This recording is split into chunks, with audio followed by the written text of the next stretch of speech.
Hello there, and welcome to Christian Vistas, where we explore Christianity, culture, and politics in today's society. And today's topic is, well, actually, it's a message to Christians, especially Roman Catholic Christians. Okay? And I got stuff to say, largely because I've been following a number of Catholic channels. For the most part, I'll listen to some of them, and I've recently made comments which did not go over necessarily very well, largely because as a Protestant, I will have like particular reservations about certain Catholic practices or positions or, kind of ways of doing things. Now, it's very hard for me to be very blunt and just kind of say what I'm thinking, partly because I don't want to offend and I don't want to be like appear as though I'm this font of wisdom, like I know everything, which okay, there is not one Christian I think that knows everything. And although there are a lot of people that claim to know a heck of a lot, like because, they know a lot about the Bible. And so they, make a lot of judgments. But one thing that I do want to say, okay, in any of our practice, okay, now among Roman Catholics, okay, I've said this on other channels. And I had pointed out that there might be a dividing line between what is appropriate. I understand this veneration for Mary, okay, up to a point. And then sometimes I wonder if it crosses the line. Well, no, it's not that I actually wonder. I mean, I kind of think it does cross the line. And this is just from what a lot of people post in their comments with regard to Mary and this devotion that they have to her. And, that I think is problematic. Now, a lot of Catholics take a great deal of offense at that, which is kind of unusual. To be honest with you, really don't understand why. From what I understand from listening to some of the Catholic priests that I've heard, they recognize that there is this kind of feeling about Mary among many Roman Catholics. Okay, now, looking at some of these things from the outside, like I've seen these pictures of where they carry around the statue, which they've then crowned and have this sort of odd ceremony, which seems kind of inappropriate. All right. And I know that Sam, I'm not exactly sure how to pronounce his name, Shimon. Okay. He made a defense for the practice of praying to Mary and the saints and that it's not idolatry. But my question is when does it cross the line into idolatry? Now, I think human beings end up being, having a problem with idolatry. I mean, we can all kind of have faith in something that is outside of having our faith and hope and trust in God. And that's really what it comes down to, that we trust God. Our faith, our hope needs to be Christ-centered, not Mary-centered, not maybe even Bible-centered, okay? Because a lot of times we can look at the Bible. This is for Protestants. We can look at the Bible, evangelical Protestants, by the way. We look at the Bible and we have this view of the Bible that is probably can be unhealthy. All right? And it's not that it's not the Word of God, that it's not inspired by God, or that it is not an absolutely I personally do absolutely, truly believe this, that it is an absolutely essential guide for any Christian. Now, the thing that kind of gave me some kind of hope with Roman Catholics is the situation with Francis, where he basically said that there are many ways to God. No, no, Francis, you are mistaken. There's only one, and his name is Jesus. He is the way, the truth, the life. No one comes unto the Father except through me. Okay? That's a quote. And I believe it. There is no other way. What really I found inspiring was the many Catholics who basically recognized that what Francis had said was wrong. Now, let me make a distinction. There are probably a number of Roman Catholics who actually believe what Francis said. Okay? And then there are the other Roman Catholics who don't and recognize it for the lie that it is.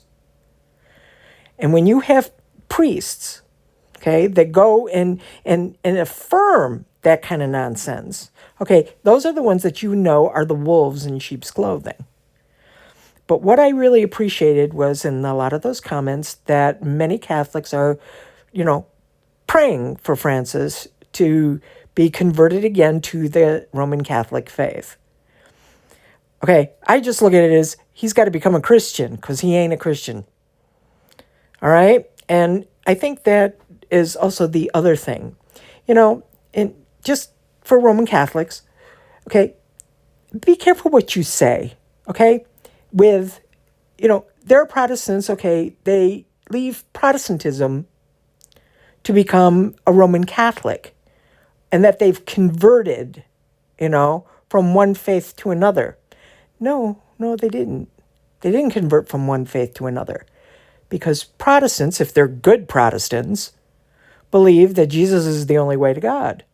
And apparently, so do Catholics. If you're a good Catholic, you believe Jesus is the only way to God. Okay? So there are a lot of things that we share. And those are essential doctrines. I mean, there is absolutely no compromise on that whatsoever. And about who Jesus is, what he did on that cross, we are in complete and utter agreement.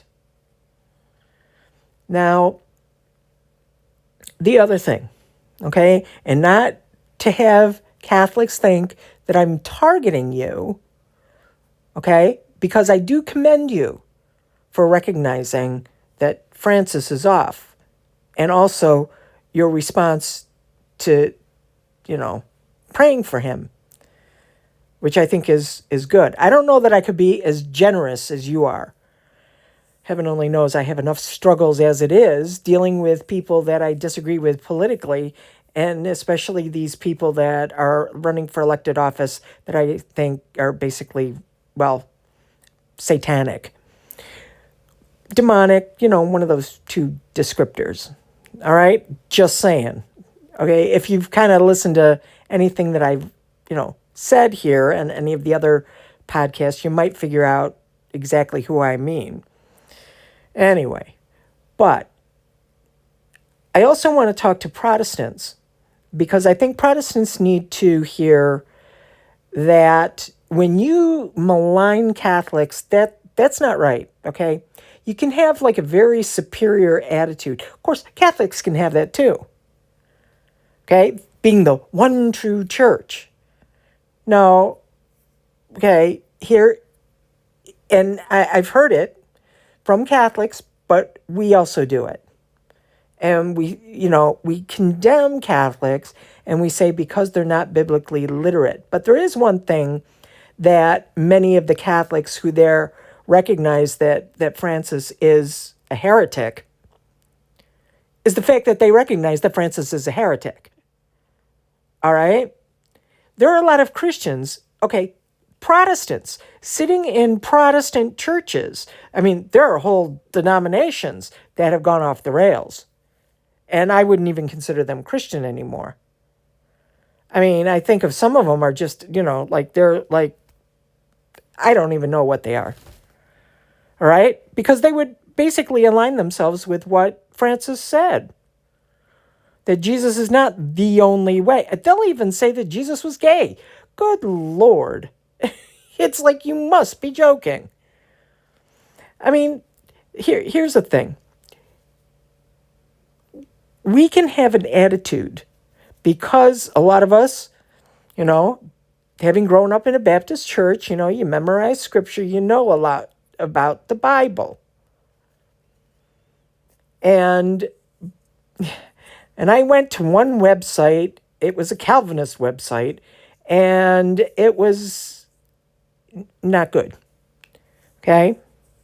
And I hate to say this, but I really don't like Calvinism because of the elitist attitude. Okay? There are just some things about some aspects of Calvinism that I think are wrong. And it is largely because there has to be a mistake in your theology. There's truth in it, but then there's things that are just patently not true.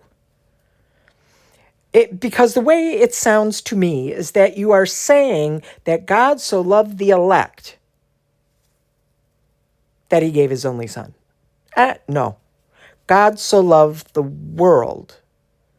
We have free will. We have free will. And we do choose. Okay, now, do I know the ins and outs of everything? No. I've said this before. I will say it again. I am not a theologian. I am not a Bible expert. But I do know one thing. God is faithful. God gives us a choice because he's done it before. He sends warnings, like in the book of Jonah. There was a choice there. That's why he sent Jonah to the Ninevites. So there was choice. What's the point of sharing the gospel if you don't have a choice? I don't know. I've been thinking about it a lot, and I probably am going to be able to say something about it after I think about it a bit more. But, in our churches, in Protestant churches, we can't assume that everybody is a Christian just simply because they said the little magic prayer or because they read the Bible and memorize things.